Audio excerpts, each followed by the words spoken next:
from the Pediatric Department of the MD Anderson Cancer Center in Houston, Texas, Dr. Vidya Gopalakrishnan.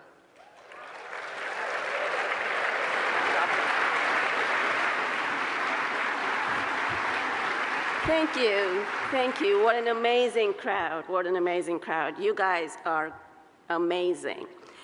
I wanted to thank the organizers for the invitation to come here and share some of our work. And we've dreamt big. And I'll share our story with you a bit.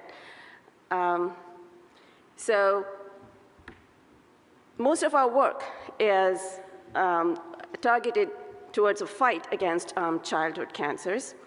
We've dreamt big. We want to cure cancer.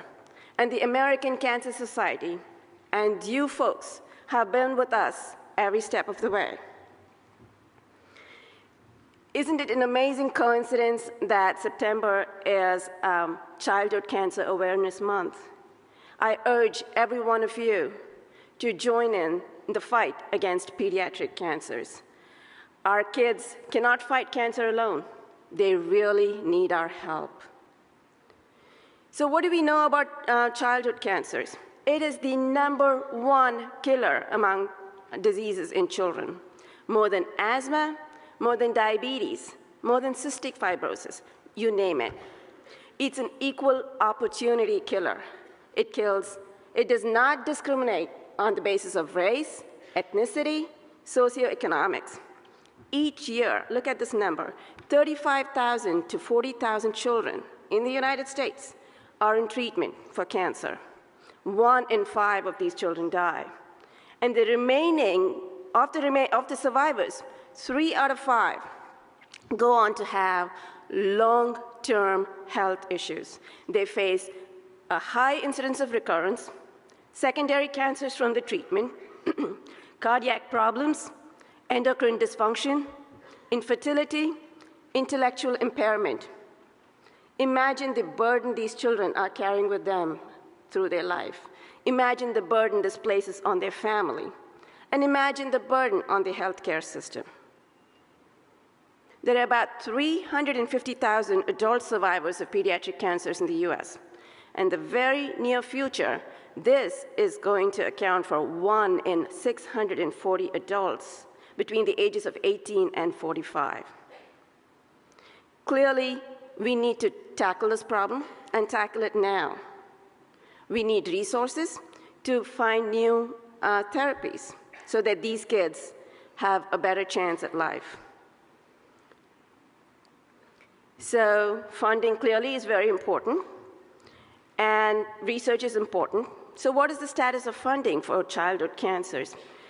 It's incredible that only 3% of all the cancer funds in the United States today goes towards treatment or discovery of cures for childhood cancer. Clearly, our war against childhood cancer is vastly underpublicized and hugely underfunded. So for example, a bill in Congress that's currently in Congress will provide $30 million for each year for funding cancer research in children. Just for a comparison, that would amount to just about 2 hours of the money that we spend on our war overseas. So it's up to us to raise awareness for pediatric cancers, raise the monies for pediatric cancers, and help our children have better lives. We can make a difference. So my own research in my group, is directed towards finding novel cures for pediatric brain tumors. It's been one of the hardest diseases to find a cure for. And towards this end, we study brain tumors, we do cancer genetics, we identify who the bad players are, and then ask if these bad players actually contribute to disease formation or cancer development in mice. So these are mouse models. Once the bad players have been identified, we then develop drugs against these molecules and then test them again in mouse models. So that's chemotherapy. Another approach that we've taken is to harness the power of the immune system to fight brain tumors. And this is what I'm going to be, the third aspect of our research is what I'm going to be sharing with you today. The two diseases that we focused on are medulloblastoma and atypical teratoid rhabdoid tumor, or ATRT. Both of these are high-grade cancers, malignant cancers. Research over the past few years has improved survival for medulloblastoma. So about 75% of the kids survive the initial treatment. But 40 to 60% of the survivors go on to recur and eventually die. They have recurrence and metastasis and eventually die. So clearly there's a need for better therapies here. Now, ATRT is a really sad story. The prognosis is dismal.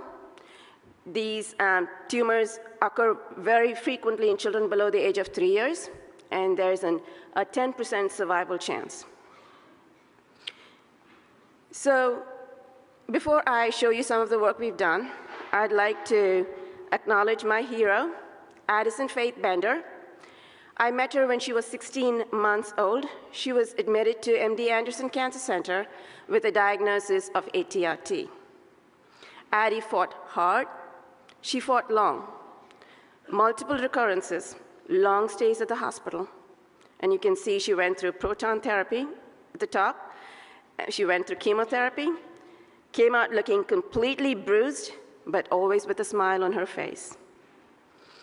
Addie's my hero, but Addie eventually lost the fight against cancer. She passed in 2007, December of 2007, at less than 2 years of age. I want to share with you a video that Addie's parents have prepared to describe her journey and her fight against cancer.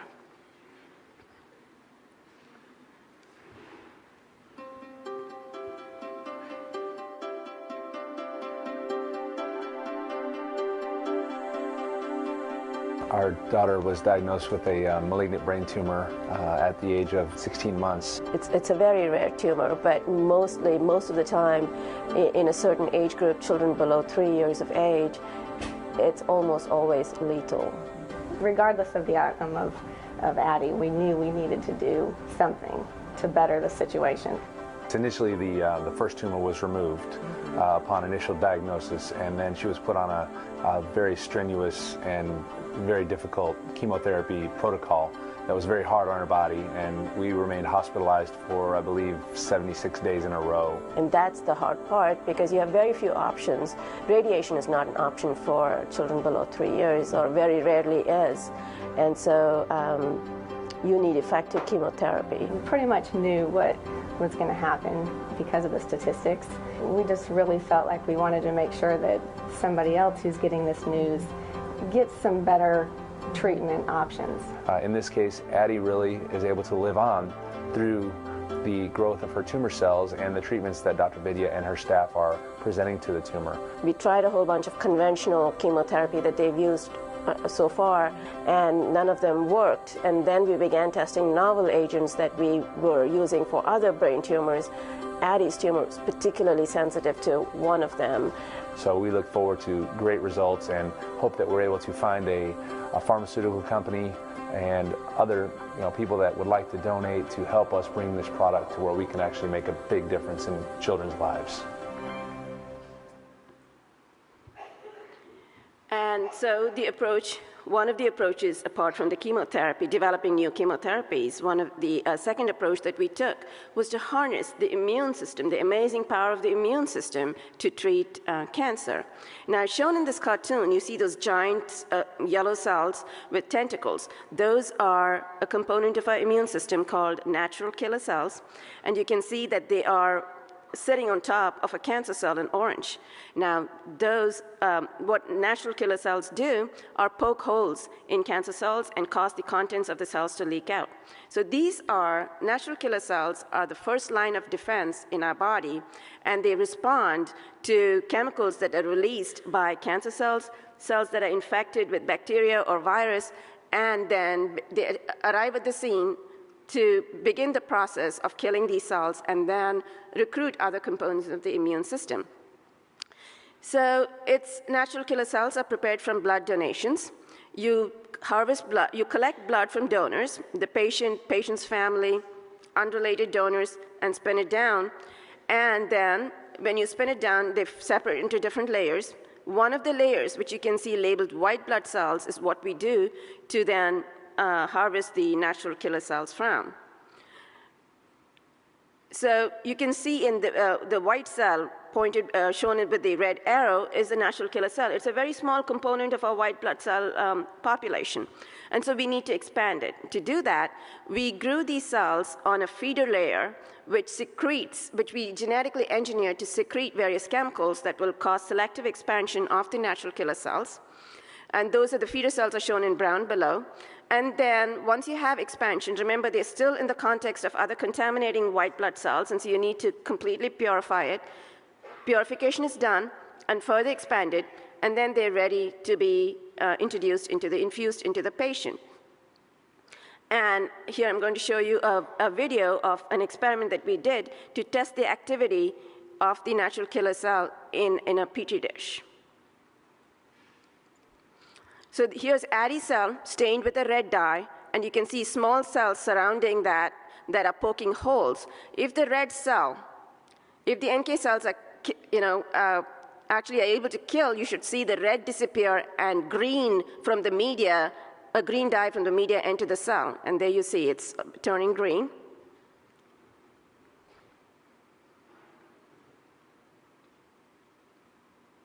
There you go. So the cell is dying.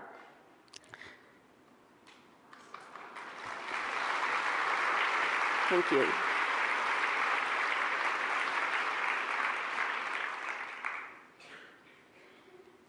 So can we do this in the brain? Remember, the brain is an immunoprivileged site, and we need the natural killer cells to actually survive in the brain and persist. So we needed to study that. And so the natural killer cells were labeled with a fluorescent dye and introduced into the brain of mice. And you can see in yellow, so the scale on the right shows yellow at the lower end of the fluorescence and black at the higher end. So as the cells divide and increase in number in the brain, you will see the color change from yellow to black, and which is what you see in these animals between days 0, D0, and day 9. And then thereafter the signal decreases.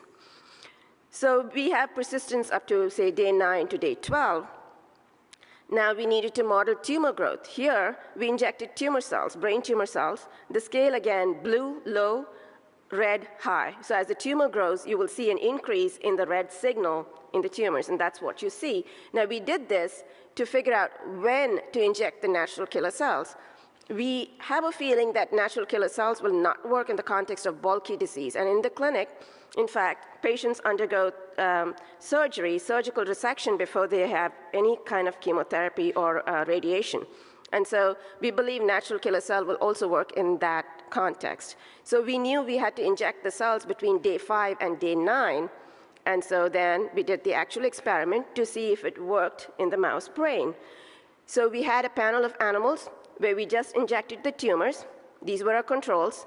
And then in the middle panel, I show you animals which had been injected with the tumor and the natural killer cells. So both sets of animals had the tumors injected. They were allowed to go to day 7, and then we introduced the natural killer cells. So if you compare the top and the bottom panel, you can see that in the top panel, the amount of green and red increases. In the middle panel, the green, you don't see any semblance of green coming up. So this told us that the NK cells were preventing tumor growth. So this is exciting news, and we wanted to translate this into the clinic, and that's where we are at this time. This is very exciting early news, so obviously we need to do more work. And the idea is to collaborate with our pediatric neurosurgeon who would introduce a catheter into the brain of patients and infuse the NK cells through this catheter. Here's the design of our clinical trial, where the patient's blood, family, donors would be used to harvest NK cells, and we would introduce the NK cells through a catheter multiple times after surgery. and monitor the maximum tolerated dose of natural killer cells that the patient could handle. So this is a phase 1 trial. We are in the process of getting approvals to have this, and obviously raising monies to have this trial open. And we are hoping that this will work. We'll get the approvals. We will be able to take it into the clinic. So we are this close to the clinic door, and please wish us the very best to get this going and make a difference in our patients' lives.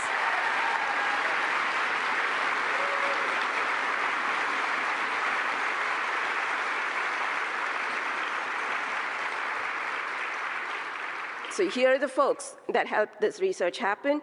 Alvaro and Julianne, who actually did the work in the lab, are my collaborators, Dean Lee, Lawrence Cooper, Sherman Katua, David Sandberg, Mina, and Johannes Wolf, and the American Cancer Society, and you folks for helping us dream big, helping us think outside the box, and making this research happen. Thank you.